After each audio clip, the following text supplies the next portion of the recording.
పసిపాపమన్న ప్రతి మనిషిలోనూ పరమాత్ముడున్నాడని, వాడు పరిశుద్ధుడవుతాడని, గోళీల ఆటల్లో కొండంత సత్యం చాటావు ఓ సాయి, మమ్ము సాకావు మా సాయి.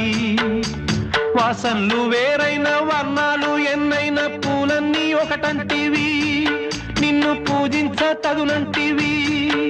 మా తడిలేని హృదయాల దయతోటి తడిపి కలుపుల్ని తీసేస్తివి, మాలో కలతల్ని మాపేస్తివి.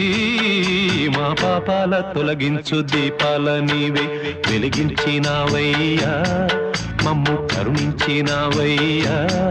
జన్మ జన్మాల పుణ్యాల పంటల్లే నిన్ను దర్శించినామయ్యా, మేము తరించినామయ్యా.